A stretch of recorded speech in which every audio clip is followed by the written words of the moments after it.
Hello, and welcome to episode 7 of the Adventuring for Mere Mortals podcast. I'm Kyle. And I'm Trevor. Today, your boy Trevor. Yeah. And today, we're going to touch on a number of topics, and I'm going to let Trev take it away. Trev? All right. So our guest this month is Felicia P.O.D. Hermosillo. P.O.D., as I'm going to call her this whole episode, P.O.D. is short for the Princess of Darkness, which is her trail name, which she got when she completed the Triple Crown. If you're not aware what the Triple Crown is, it's someone that has hiked the Appalachian Trail, Pacific Crest Trail, and the Continental Divide Trail. So the three big daddy of the long hiking trails in the U.S. So that alone, P.O.D. is a very impressive person. The definition of a badass. Yeah. But on top of that, she's also a teacher. So everybody knows that's a very underappreciated role, and you have to deal with a lot of other people's problems a lot of times. So very appreciated there. And on top of all that, she's also a podcaster. So she's one of the co-hosts of The Trail Show, which, if you're in the know, no one actually listens to The Trail Show. No, not even my mom. But yeah, look it up, and maybe you can be the first one to listen to it. Yeah. But yeah, POD, just tell us a little bit about yourself. Okay, well, I actually got the name POD on the Appalachian Trail because people said I was evil, which I've embraced. And let's see, I actually, in a former life, in my early days, I was a chemical engineer, but the money just wasn't good enough, so I went ahead and switched over to education. It's funny. I'll never make, no matter how long I teach, I'll never make as much money as I did when I was 24 years old. Although the work that I'm doing is much more important, but them's are the breaks. Apparently we value, the color and style of paint that you have in your vehicle more than we value the hearts and minds of our youth, but story for another day. I am married to a Triple Crowner, Disco, who's also one of the hosts of The Trail Show. The Trail Show, we completed our 10-year anniversary this year. We have over 1 million downloads, although nobody's ever listened to those downloads. They're just downloads. We've got some bots just downloading. Let's see. Disco and I met through the long distance hiking community, through a mutual friend, my friend Trainwreck, and he asked to be introduced. And then this was back in the day before everyone had cell phones and all the stuff. So we emailed each other. We're like 200 years old, and we did some emailing, and it was kind of funny. And then decided to meet. I was living in Crested Butte at the time, and he was living in Virginia. We actually met here. I'm recording from my home in Salida, and we met here at the beer festival. It was an arranged meeting, and we hit it off. And then here we are. That was in 2005. So 17 years later, we moved. We had some different moves and stuff, but we ended up moving to Salida in 2016, so 11 years after we met here.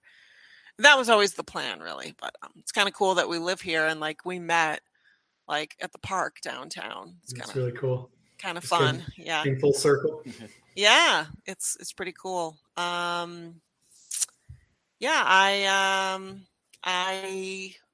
grew up in the woods. My parents, I lived on 10 acres in the woods of Michigan. And that said, we were highly encouraged to run through the swamp and catch frogs and snakes and turtles and all manner of things. But we didn't my family wasn't like, hey, let's go camping. I don't think my parents have ever camped once in their lives.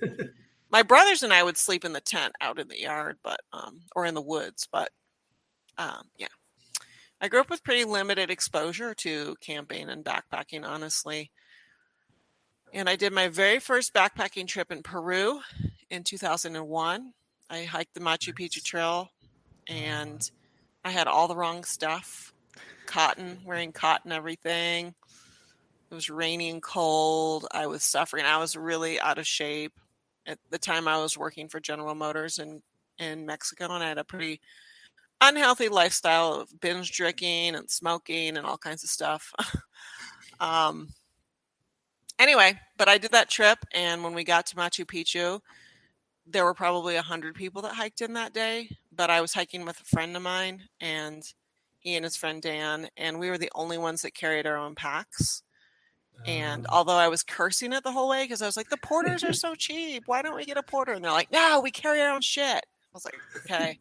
The principle. So we got to Machu Picchu, and I just looked around, and I was like, you didn't carry your stuff, and you didn't carry. I mean, I didn't actually say that, but that's what I was saying in my head. So, I'm prone to feeling superior to others, so that was like kind of intoxicating for me. So that's kind of what launched me into through hiking, I guess.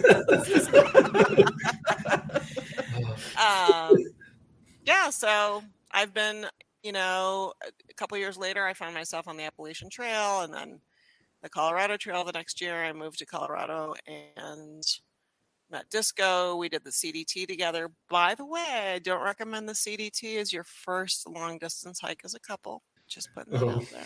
It was hard. Yeah, and we were both like used to being our own individual hikers, like not used to sharing things, and we're both pretty stubborn. And there was a lot of adversity too. That was back in 2006.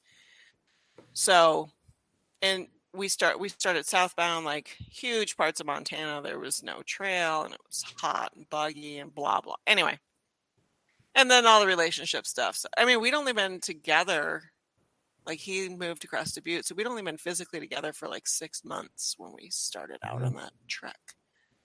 It nearly ended us a few times, but I was going to say it's a really big test right off the bat. Yeah, we were both too stubborn to quit. Like neither one wanted to. Yeah.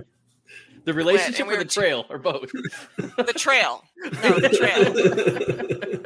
Like, it's like there were many moments where I was like, I just want to like hike away, but I don't have enough money to buy my own gear. Like we're married to our gear. So it's like quit and let the other one finish, or, trudge on. So anyway, we worked it out, and then we did the PCT together. And then since then I've done some other hiking as well. I did the Sierra High Route. I've done the Idaho Centennial Trail, did the Southern Sierra High Route.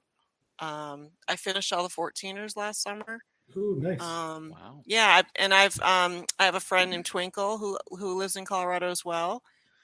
If you don't follow him on the socials, he's Steven Shattuck. I don't know what his handle is, but anyway, he has incredible night sky photography pictures. But he's an exceptional climber, and he's really helped me to like grow. I wasn't a climber, but he's helped me to develop some skills that have allowed me to kind of expand the range of what I can do backpacking, because I can now climb. So that's pretty great. Anyway, yeah, I've done some other stuff since then, and here I am. Well, that's great. I think that's a good primer on everything that is POD. But yeah, so I guess we'll do like a short little catch up. Kyle and I have been doing all kinds of crazy things. I think we're just going to make a bonus episode about all that, because we could talk for hours. But we'll do like a little short catch up. So Kyle, what's your short update? Well, I've decided that it's pretty fantastic to not work more than 1 week at any given point in time. So, beginning in June, I was in Belize for 2 weeks. I'm like the only person that has gone to Belize for work, it sounds like. And then came back, worked a week. And then last week I was in Boundary Waters, and we did a canoe trip loop. It was uneventful except for the very first night, when there was a pretty potent storm that came through and turned me into human burrito in my hammock. And then next week I'm headed to the Tetons. So Ooh, I need nice. to make a plan as to what we're exactly going to do there. In other news, I'm officially an uncle. I have a niece. Hey, I have a niece too. How does that work, Trevor? Oh yeah. If you all don't know, Kyle's younger sister married my younger brother, and now we're both Yep. co-uncling in this life. Yes. So Wow, what a cool connection.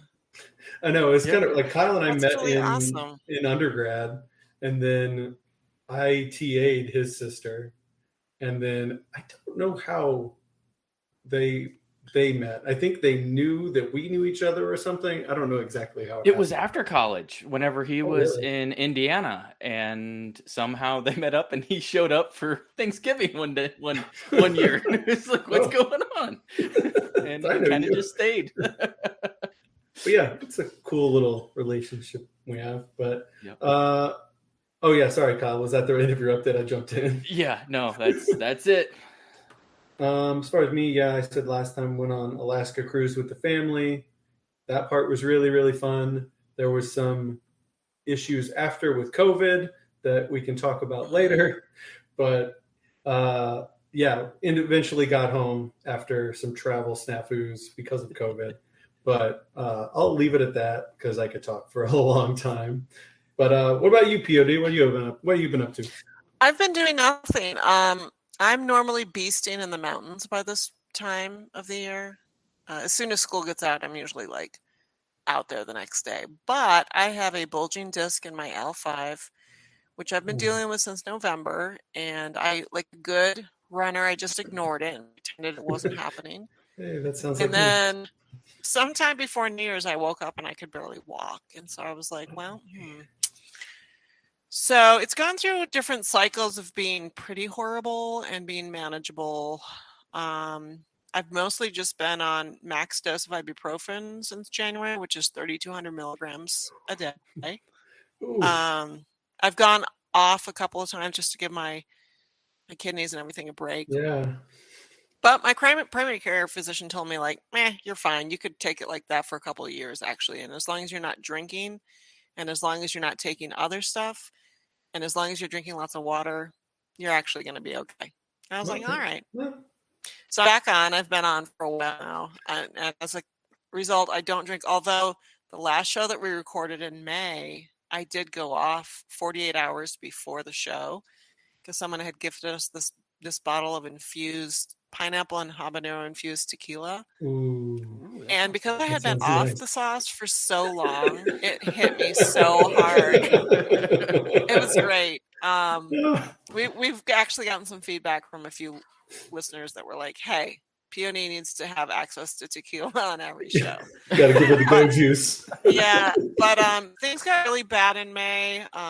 Like I said, I'm a teacher, and the year was exhausting for a lot of reasons. I'm sure if you know teachers, you've heard them talk about the mental health issues around kids and adults in the educational system as a function of not just COVID, but I think kind of a long building mental health crisis that was just exacerbated COVID.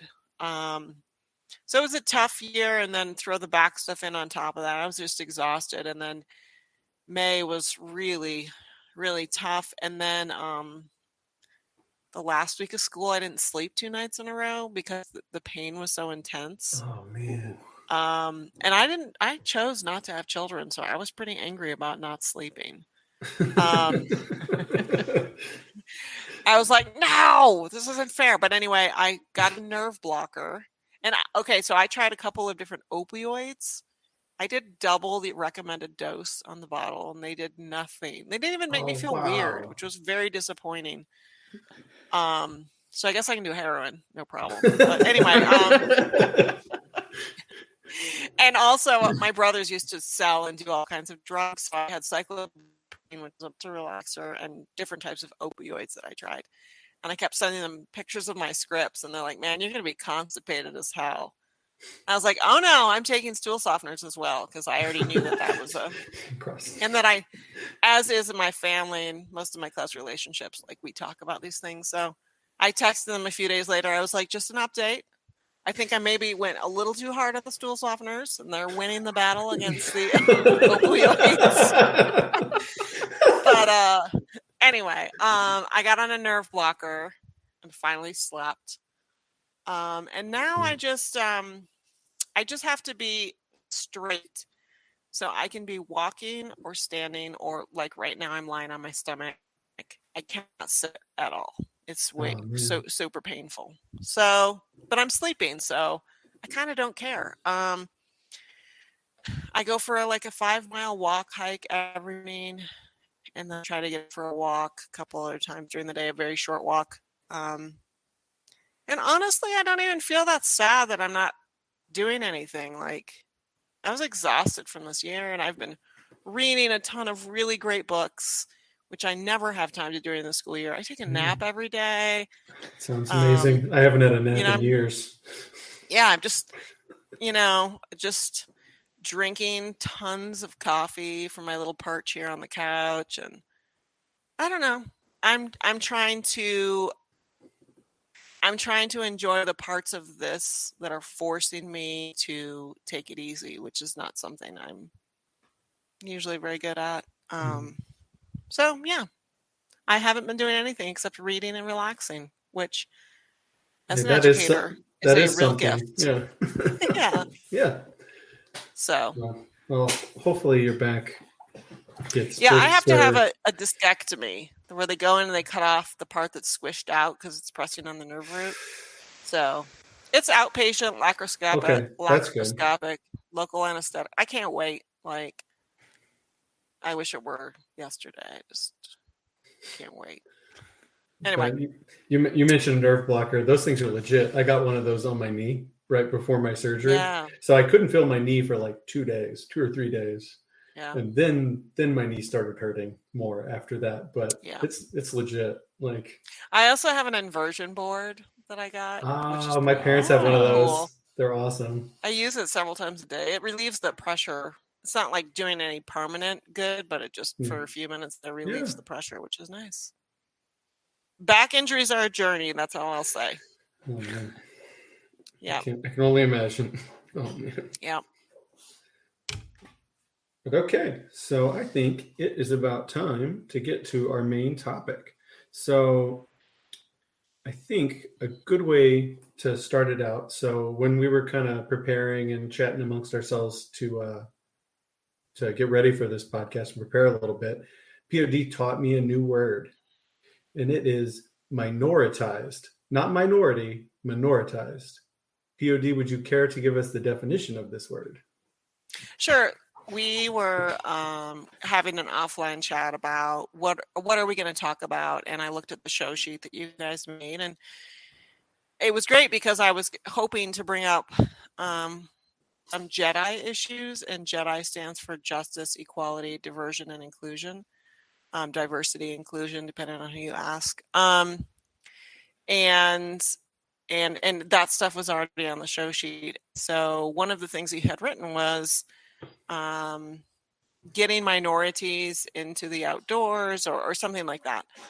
And I just added the sheet to say minoritized communities. And so the difference between minorities and minoritized is kind of like the difference between saying slaves and enslaved people. It seems like a minor shift in vocabulary, but what it does is it first identifies the humanity of the people that you're talking about, and then secondly shifts the onus of the inequality to the people in power, basically. So calling people slaves is what we've always done, but they are enslaved people. They are not only slaves, they were people, right? And so when we say enslaved people, then we're insinuating these were people with their own free will, human will, that were enslaved by other people. And when we talk about minoritized communities, what we're saying is these are communities that have their own will, their own ideas, their own gifts to contribute, but they are minoritized, meaning they are in many ways kept out of some spaces, and power is held from them because of the power structure of our community, our country, whatever you want to say. And I do really appreciate you guys being willing to have this conversation.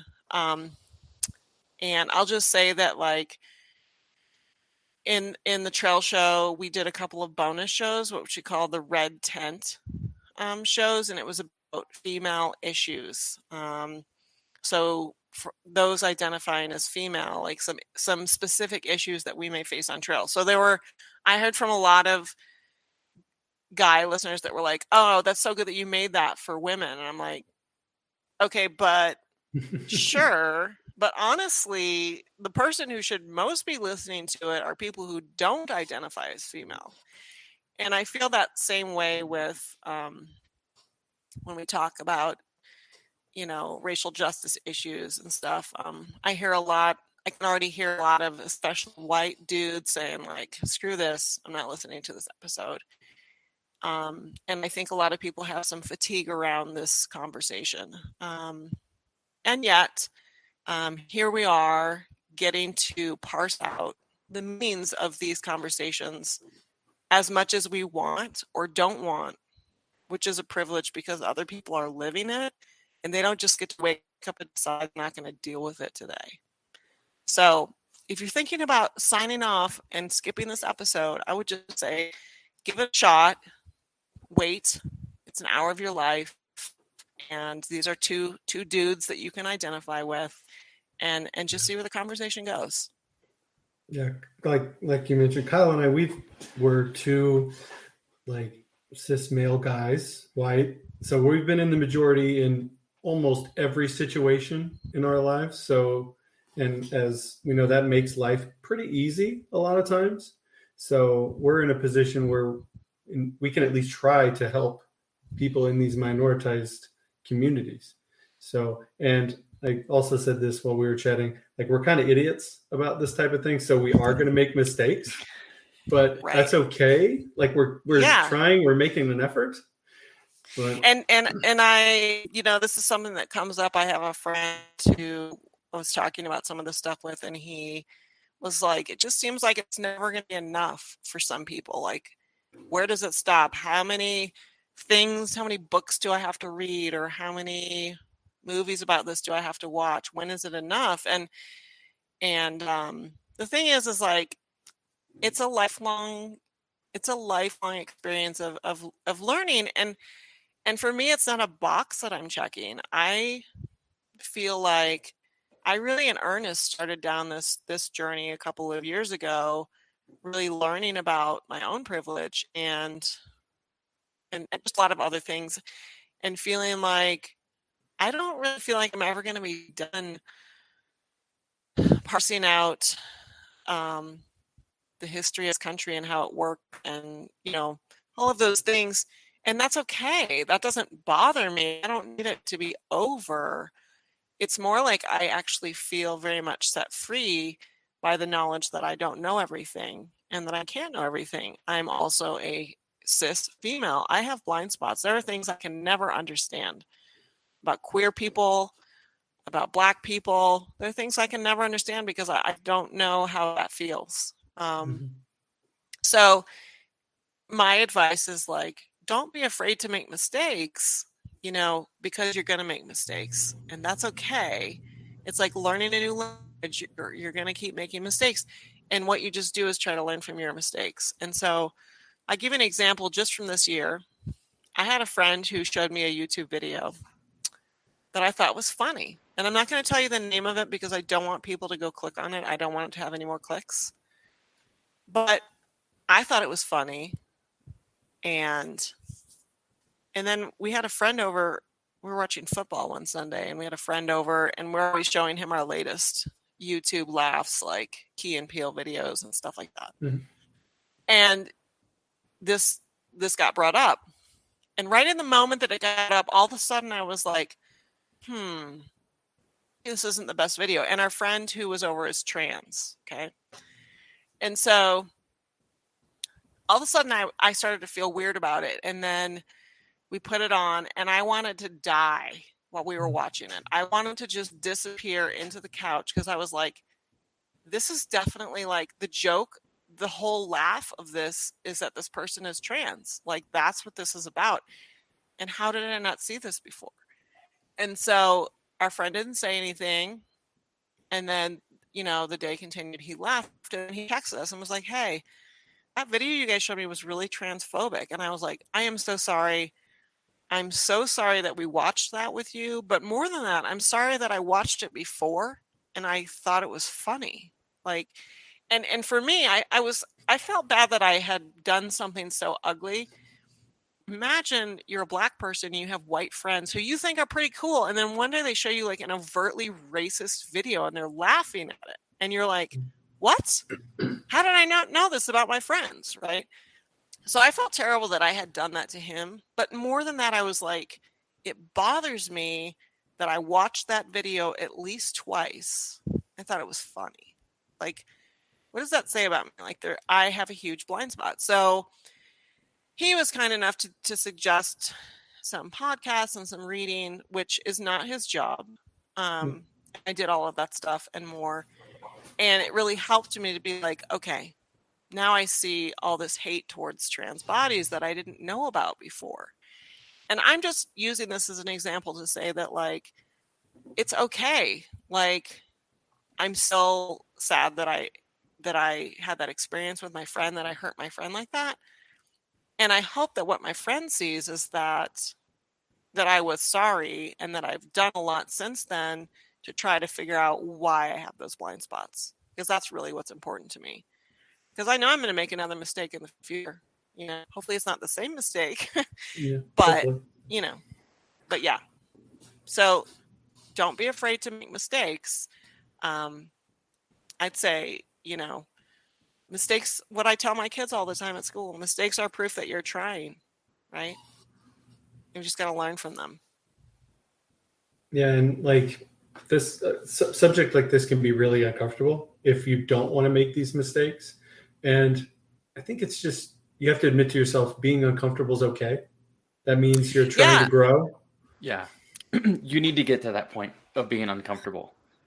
And this is something, so I told these guys, so I've been texting with Evan. So I'm a special education teacher. He brought up the fact that he has dyslexia. And so I messaged him and I was like, hey, I heard you on the last show. And one of the things that he talked about was about being uncomfortable in different situations, not related to his dyslexia.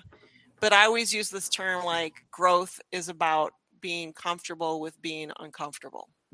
And he was like, so we talked about that for quite a while. He said, I just say yes to everything, and like tried to see where that would lead me. And he has a growth mindset. He even used the words growth mindset, which I was just like, how have I not met this person before? Well, we talk about a growth mindset all the time in education. So yeah.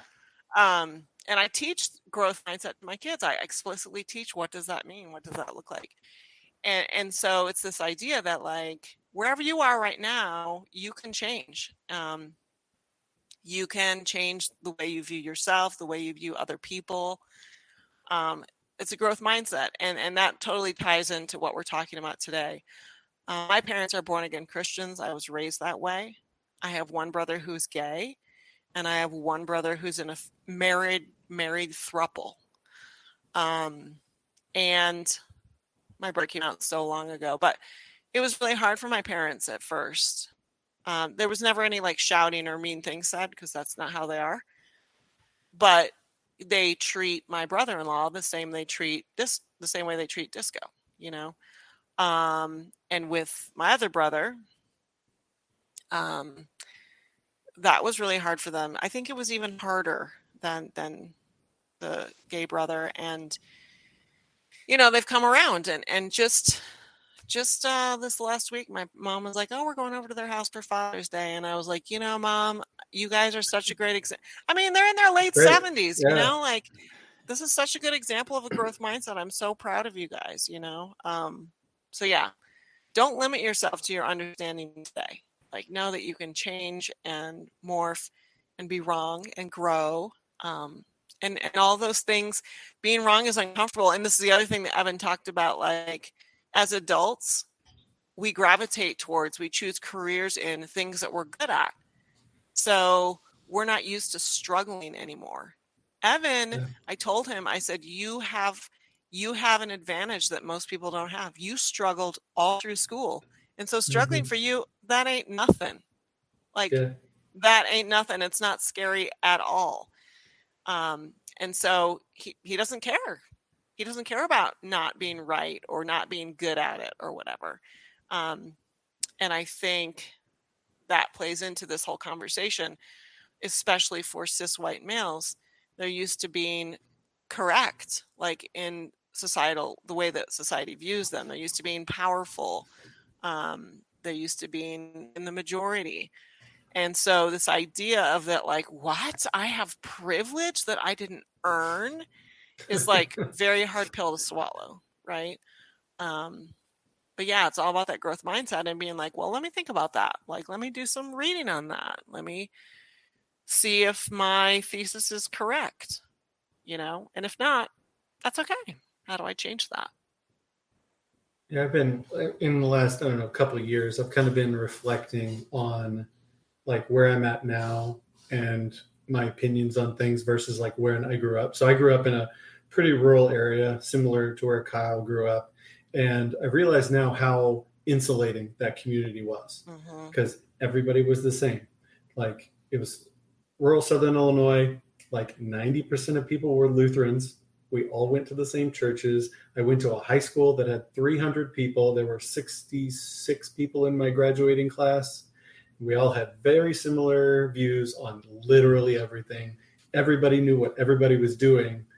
And then I go off to like undergrad was a little bit bigger town, but I got really more exposure to different mindsets when I went off to grad school in Chicago, because that's like worlds away from where I grew up. And it took a lot of time to kind of, I guess, I love the word recontextualize because I think I used that last time too, but just widening my worldview and being exposed to people that had different upbringings than me, different outlooks on the world, on life. And it's just, I think you just constantly have to be thinking about or reevaluating how you view everything in the world. That's how you keep up to speed. I don't know if that's the right word, but keep growing. I'll just leave it at that's how I focus on keep growing. Totally. And to kind of, this is an outdoor podcast, so to kind of, bring it around to the outdoors, because I'm sure people are scratching their heads at this point. What are they talking about? So like, my last name is Hermosillo. My dad is Mexican. And I speak Spanish. And so one of the things that I've been doing is writing articles for Treeline Review in Spanish. And they are translated into English as well. But I wrote them in Spanish. And I wrote them for Spanish speakers, specifically Spanish speakers who identify as female. And the reason that I did that was because I started thinking about what can I do? What's something that I can do to make the outdoor place, if not more diverse, at least more accessible? And what I know from living in Mexico is that a lot of women don't do outdoorsy things. Like there's a lot of limitations because there's expectations about looking perfect all the time with your makeup and your hair. And I mean, those are real expectations. I'm not just being stereotypical. Like I lived in Mexico, so I can tell you that the friends that I have from Mexico would never leave the house without being in the South. My mother-in-law always said she got to put her face on. Yep. I was going to use that same phrase. Yeah. I got to go put my face on. And that's a cultural thing. Whatever. It is what it is. I'm not criticizing, but it is what it is. And it does limit access. It's also, there's perception that women aren't safe in the outdoors, which, I mean, that frankly, that's a perception in a lot of places. So anyway, there are all these barriers. And this idea that women are fragile and they're meant to be protected. And frankly, if I'm being honest, although I was encouraged to run through the swamps and catch snakes and frogs, I was actually raised to believe that I was quite fragile, physically fragile, not emotionally fragile. Crazy to think about the way that I was treated as a little girl and the things that I do these days. But anyway, so I started thinking about all those things, and I was like, you know what? There's lots of articles out there about beginner backpacking stuff, right? But they're not in Spanish, and they're not necessarily written by someone with a name that looks familiar. Not like I'm famous and my name is familiar, but it's a name that a Spanish-speaking woman from Mexico, Central or South America would see my name and say, oh, like I could know that person, right? Now, I will say that when it comes to my own identity, I vacillate between identifying myself as Latina or white. And I don't use the term Latinx for myself just because, as far as language goes, that's not really something you can pronounce in Spanish. And so, yeah, so in just a quick language lesson, in Spanish, most words end with most nouns end with an A or an O. If they're A, they're feminine. If they're O, they're masculine. Generally, there's exceptions. But anyway, but there are a lot of things, and there are lots of nouns that end with E. And so those are harder to tell if they are masculine or feminine. Also, adjectives that end with E do not get gendered. They just become singular or plural. So this E is actually a little more representative when it comes to language than the Latinx. But Latinx seems what's taken hold. Anyway, I vacillate because on the one hand, and I've thought about this a lot. I think about it all the time, actually. But I want to be honest with your listenership about my own identity. On the one hand, I sometimes identify as Latina for the sole purpose of putting my name out there so that other people who identify as a female hiker of Latin American descent see me and say, oh, like that person kind of looks like me, although I'm a giant. And so there's someone who's doing the thing. And so I can do it too, because what we know is that, when we started integrating our schools and all of a sudden we're busing all these Black kids to white schools, all the teachers were white. And so there were a lot of issues with that. But one of them was that all of a sudden they didn't have role models that looked like them. So on the one hand, I identify that way to try to be an example, I guess. But on the other hand, I do not represent the same struggles. I was not raised, I was raised in Michigan in a pretty much all white community. My mother is white. I've benefited from white accumulation of wealth. I was socially codified as white. I think my peers saw me as white. I'm married to a white person. I live in a mostly white town.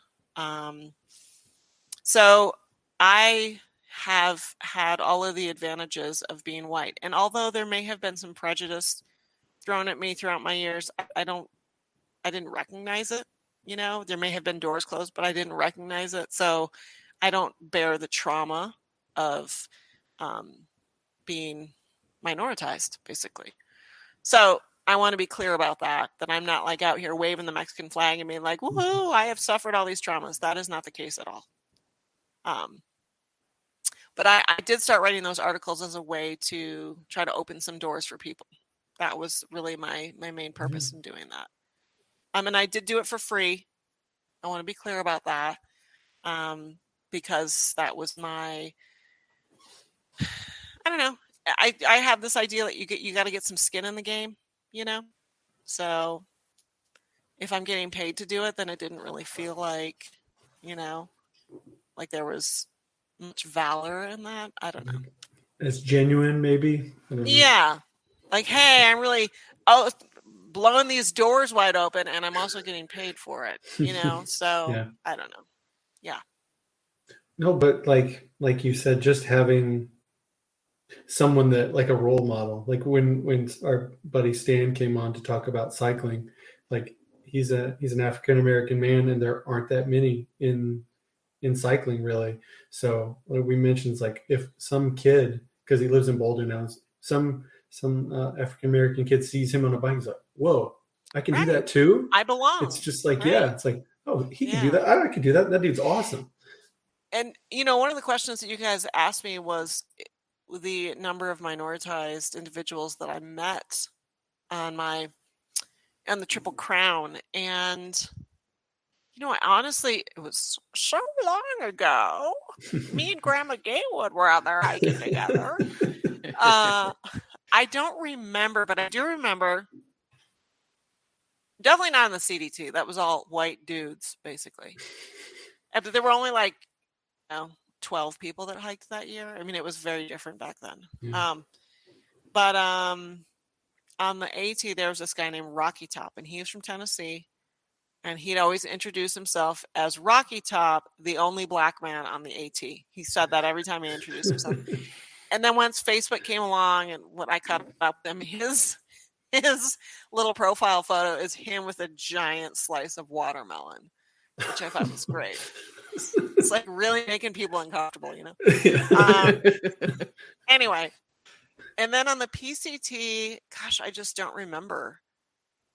I don't remember thinking about it. Oh, there also was a gay couple on the AT that I met. They were pretty open about that. So yeah, I don't really remember outside of that. It has been a while, but I don't really remember outside of that. Yeah, so I listen to probably way too many podcasts, mostly about the outdoors. And this kind of has been brought up on other podcasts that it seems like it's getting a little better over time, but it's very marginal improvements every year. Right. And so one of the other questions you asked about was like, how do we do this? Like, how do we improve on these spaces? And when I say improve, I mean improve because, having diversity in the outdoors means more diverse communities, more communities caring about the outdoors, more communities, having access to the outdoors means more people protecting in the outdoors. More voices is always a good thing. And I thought about that and I'm always like, what do I do about everything? What do I do about everything? Because I live in this white town and I feel like, what difference can I make? Right. And sure, I can throw some money at, I don't have a ton of money because I'm a teacher, but I can throw some money at some causes and stuff. What I've settled on locally is that I'm helping to fight for affordable housing in my community. And I think that affordable housing tends to be a place where minoritized communities enter a community in general, not always, but in general. So we do have some Asian families here. We have some Spanish-speaking families. Don't have that many African-American families or others. But anyway, I know that a lot of the kids at my school who are from minoritized communities all live in the cheapest apartments and trailers around town. So, clean, affordable housing is one place where I can get involved.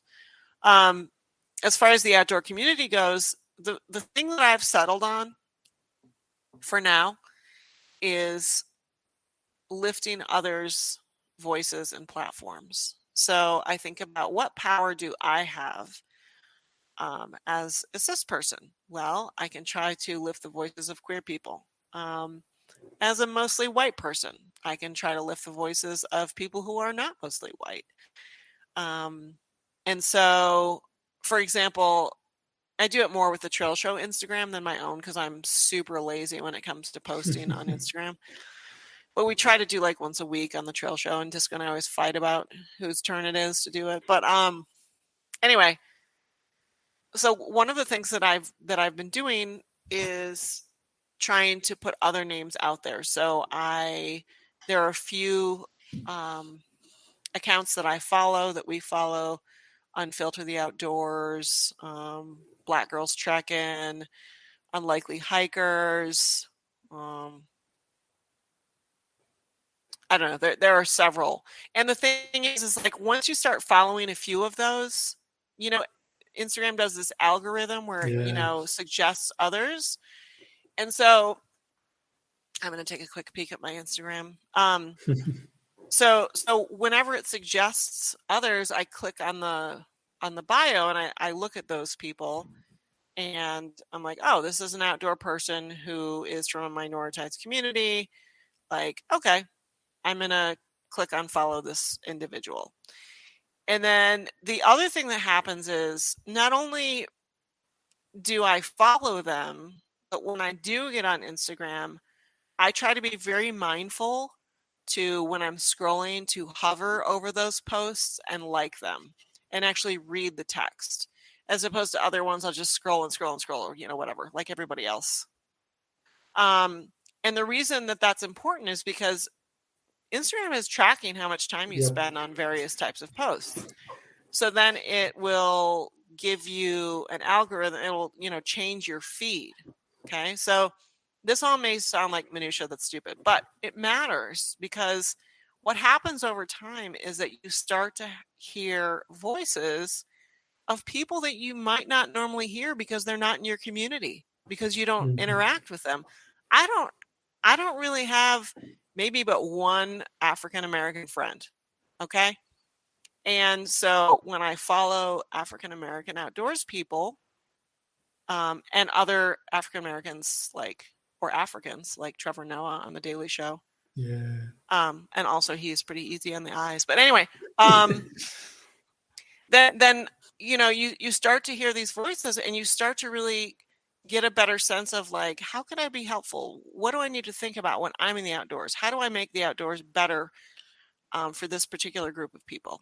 So that's just like tricking Instagram into like, you know, giving you that information.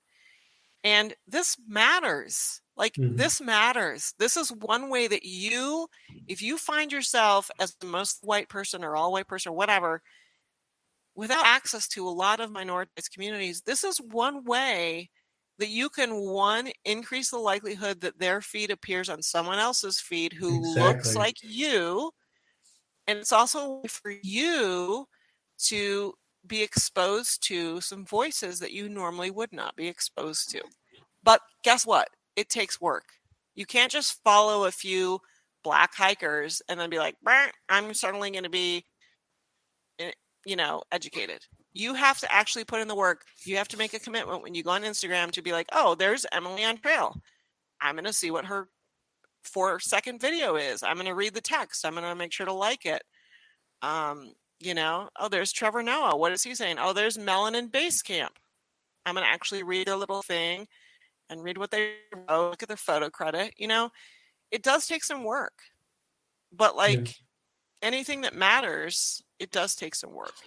So that's one way that I'm trying to like just make myself more educated around outdoors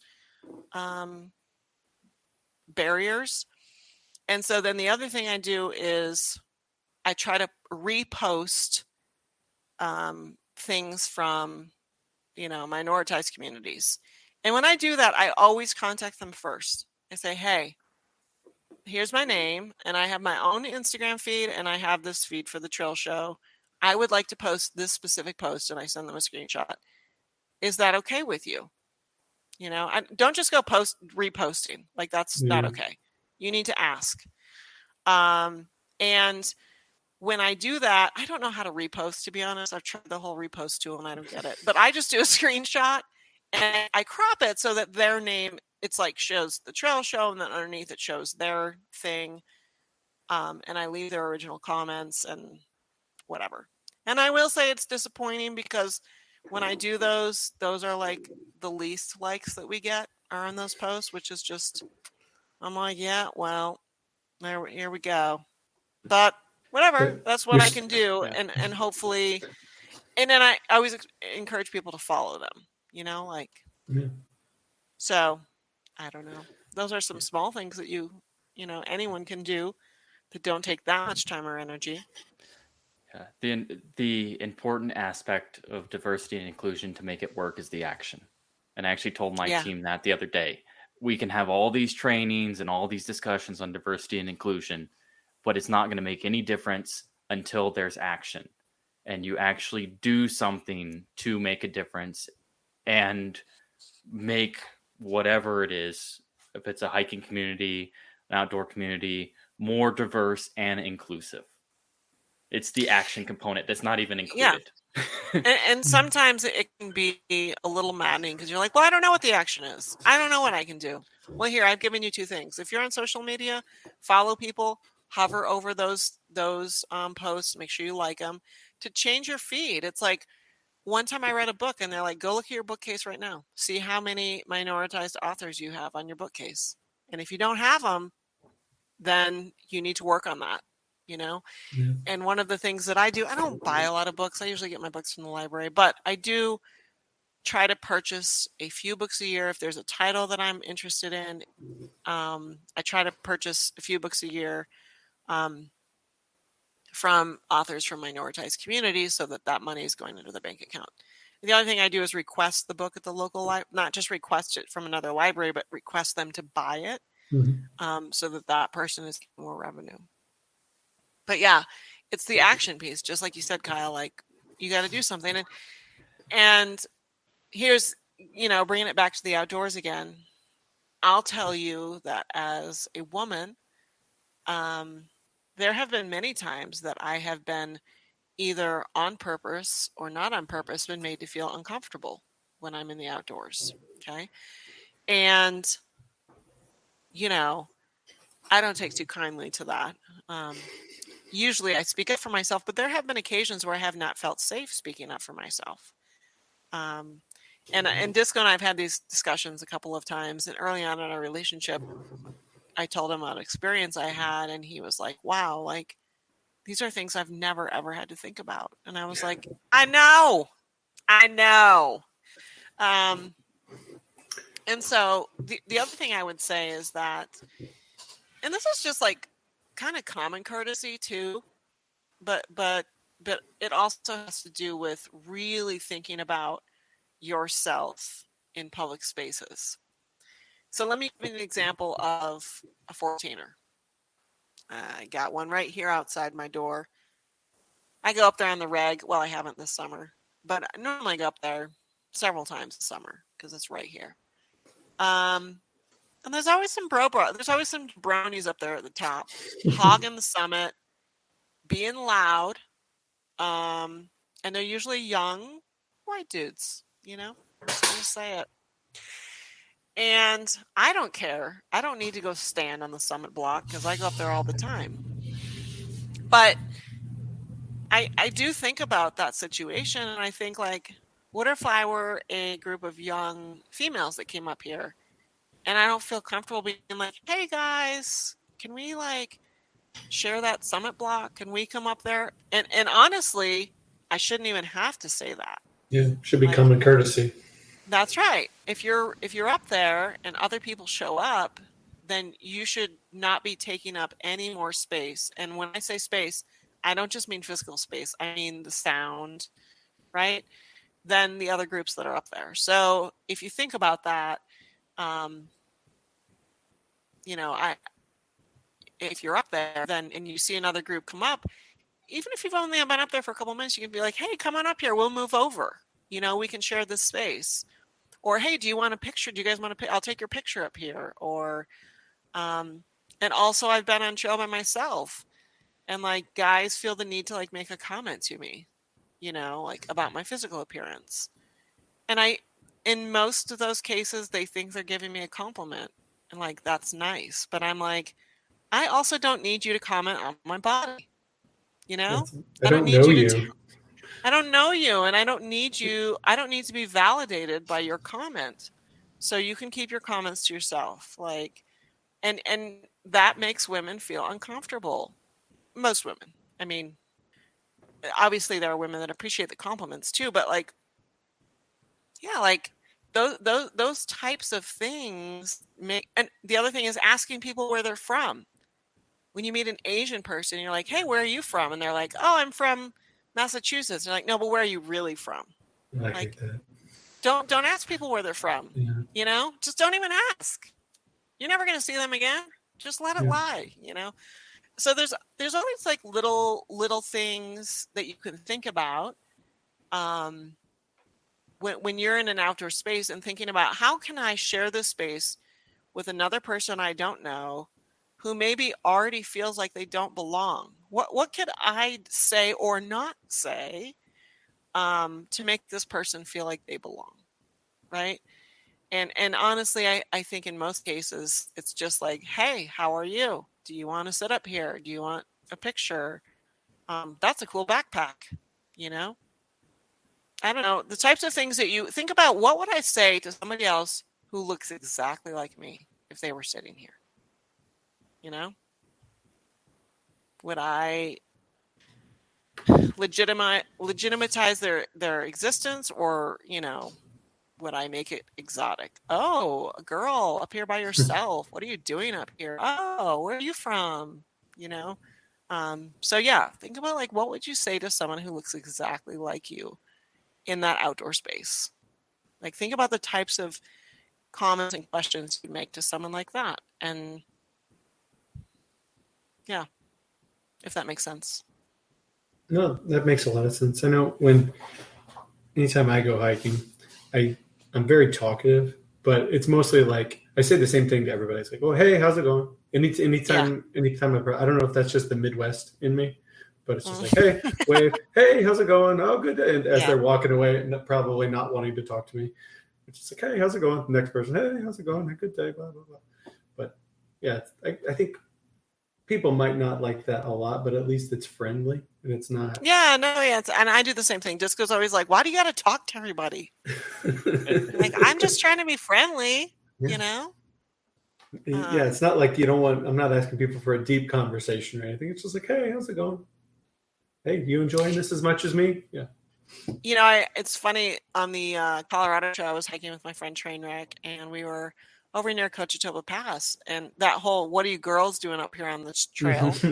that comes from my Colorado Trail experience. So I was 26, she was 27, two girls hiking out on the Colorado Trail, and this group of dirt bikers came up and encircled us and then cut their motors off. And it was really weird, you know? It was like a little unnerving. And then the main guy was like, "What are you girls doing up here on this trail?" And it was just like, oh my God, like, what's going on here? And they seemed, you know, in a few seconds, they seemed like pretty friendly. But at the same time, like, that's a very unnerving experience, right? And like now, be viewed as aggressive. Yeah, now I'm like, I love it. I love it when people make comments to me like that. We were in we did the Wind River High Route, and we were coming down Knapsack Col down into the Tacoma Basin, and ran into two guys coming up the other way. Probably in 50s maybe. And Disco was ahead of me, just by like a few feet. And they're like, how's the view up there? How was it? How was up? Hi, Orange Kitty. Sorry, the orange cat, the stray cat just came in. Hey, kitty. So they're like, how was the view up there? And Disco was like, it was amazing. It was so cool. It was beautiful. We loved it. And they looked at me and they're like, well, you didn't like it, did you? And I was like, how could I? I have a uterus. And it was just like, what? What does that even mean? Yeah. Anyway, yeah. Now I'm just like, can't wait for people to make those comments to me. You know, what are you doing out here? I'm just out here menstruating, just bleeding all over the trail. You know, I'm sure it made those people like double, triple take. Like, what didn't process. So yeah. Anyway. No, but sometimes people need like a abrupt awakening like that, just to kind of wait, why did I say that? That's weird. Like, yeah, totally. That forcing people to be a little uncomfortable, like, wait, to reevaluate what they just said. Yeah, totally. And I mean, like I said, like I myself have needed that. So yeah, it's okay. I'm learning and growing. That's all I can do. Agreed. Another thing that you had asked about was some educational resources. Yes. While I'm not aware of like specifically outdoor related educational resources, I will say that like Treeline Review, disclaimer, is owned by two friends of mine, Naomi and Snorkel. But I also know they have a majority female staff and minoritized staff. So Oh wow. if you're looking for a gear review, you should head over to Treeline because they do the testing and they employ a lot of different voices. So that's pretty cool. Almost all of the reading that I've done about social justice issues have come from books and authors that I've heard about on two different podcasts. One is called Code Switch, and the other one is called Throughline. And they're both NPR,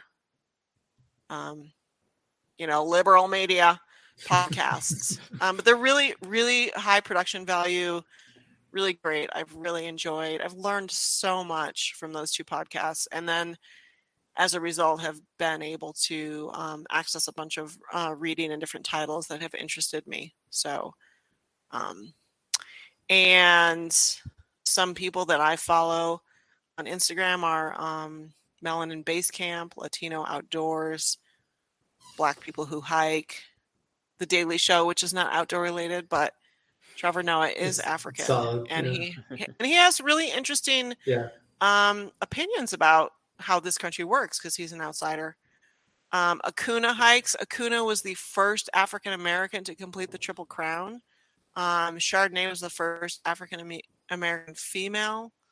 Unfilter the Outdoors. Zeltsin Quetzali. She was the first Mexican national to complete the Triple Crown.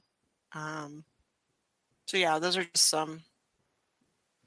a few. But like I said, once you start following some folks and actually paying attention to those posts and liking them, Instagram will be like, oh, this person wants some more brown people in their feed. Well, let's throw that up on the screen for them. And also you can go to like Acuna Hikes, for example.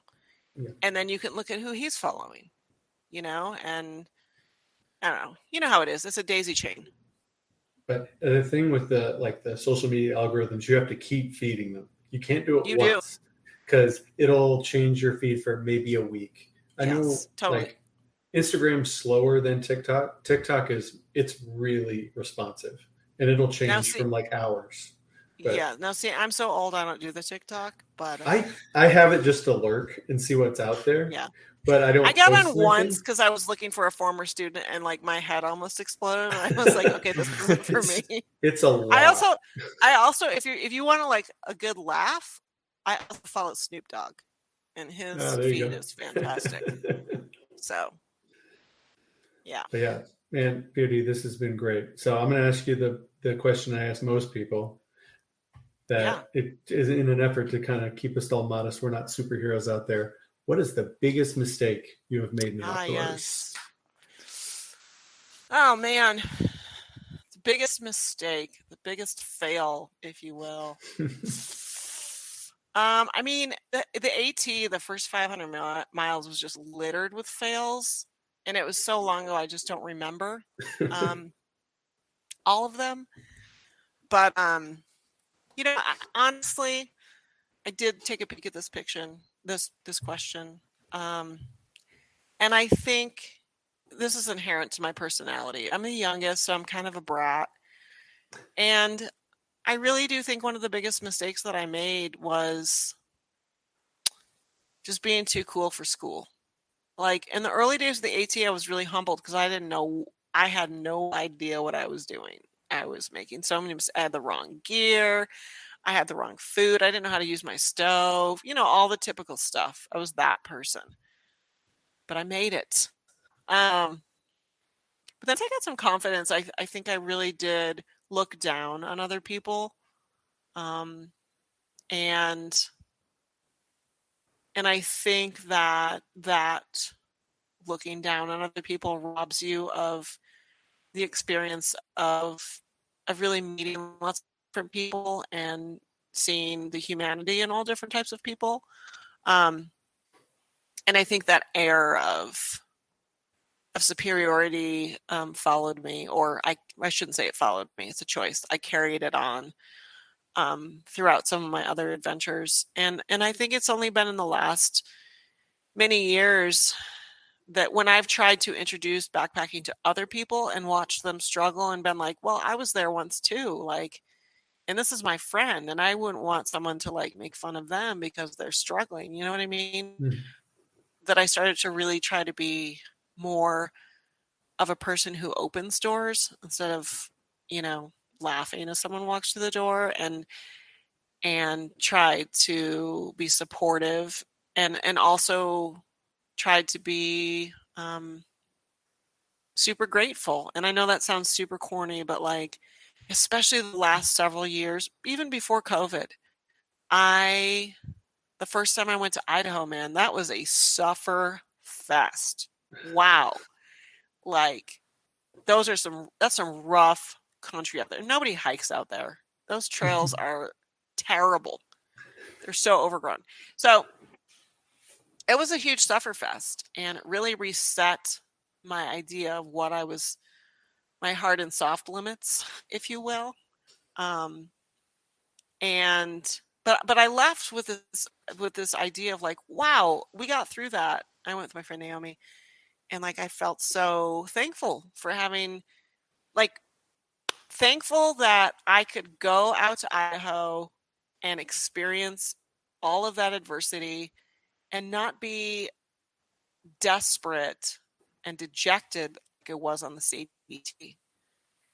Being so thankful that I've had so many experiences since that time that have helped me to be more comfortable with being uncomfortable, that I could get through that and be like, this sucks, and laugh about it, but not feel like I'm going to die. Or I hate this. I wasn't like, I hate this. I was just like, wow, this is really, really hard. And like ever since that trip, I've just been like, so when I go out, even just around here, even like my 20th time up Chavano for the year, in late fall, I'm like, man, I can't believe I get to live here. Like, I'm so thankful for this. Right now, I can't do much, but I can walk every day, and I walk every morning before the sun's up, and I watch the sunrise every morning, and I'm just like, I'm so thankful for this. So honestly, it's corny, but I think that's part of my big outdoor mistake is looking down on people and taking things for granted. Yeah, like I had a little bit of the take things for granted. So right after my knee surgery, I found myself just watching YouTube, being jealous of people with fully functional knees that could like hike and walk. And I was just like, oh, screw you and your funcking knee. While I'm sitting here with right? icing my knee, I was like, well, but that was me like a couple months before that. And I wasn't appreciating it as much in the moment as I should have. Yeah. I'm getting back there, but it's going to take me a little bit. I'm jealous of people that can sit in chairs right now. Oh, man. Yeah, PD, this has been great. So I guess and hey, Kyle and Trevor, I really appreciate both of you being willing to have this discussion. Like I said, I feel like there's so many people that are allergic to this conversation and fatigued. And if you're still with us, like, thank you for staying here for this episode. I know it's hard to hear. Nobody's saying that you didn't work for what you have, but what we are saying is that we didn't all start from the same point. So I think it's important for us to keep that in mind. It's important for me to keep that in mind when I have a temptation to look down on people, to remember that we haven't all started at the same place. So, yeah. Agreed. So, if people want to find you on social media, where can they do that? Yeah. So, it's tough. It's Felicia L. Hermosillo, and I'm not even going to get into the spelling. But Trevor, you follow me. So, okay. Yeah. And you follow me. So, or if you go onto the trail show, you can probably find me through that. I don't know. spelling's just too difficult for people that don't know Spanish. If you speak Spanish, Feliz y Hermosillo, it's no spelling required. But Yeah, and I'll be putting all the Instagram accounts you mentioned in the show notes, so everybody can go look all those up and feed the algorithm, do some good. Yeah, you got to feed the algorithm, otherwise the food is you. Yep. So. But yeah, thanks for coming on. We are still looking for a logo, so we still need a logo. I can direct you to the person that designed the Trail Show logo if you're so inclined. And I also wanted to mention, I love the intro and outro music. I'm out there doing my shoulder shimmies and my salsa step. When I listen to it, it's so great. I found that was just me going through like Free Music Archive, and then we actually bought the copyright so we don't get sued. But but yeah, I like it. I like it a lot. Yeah, it's wonderful. But okay, yeah, for me, yeah, you can follow me on Instagram at Trevor Bowman, 2 L's, 2 N's. Kyle still doesn't have an Instagram, so keep waving at people named Kyle in Boise. There have been a few people that wave at me, and I believe that they are listening to our podcast, or at least that's what I'm telling myself. That sounds good. You can email us adventuringformeremortals@gmail.com. The Instagram for the podcast is @meremortalpod. We have a Discord that's pretty much a ghost town, but if you want to join the Discord, it's in the show notes. And yeah, we have a couple ratings online of the podcast, but no reviews yet. So yeah, give us a review and I'll read it online as long as it isn't super vulgar. But yeah, so POD, thanks again for coming on. And thank you so much. Yep. And until next month, everybody, we'll talk to y'all later.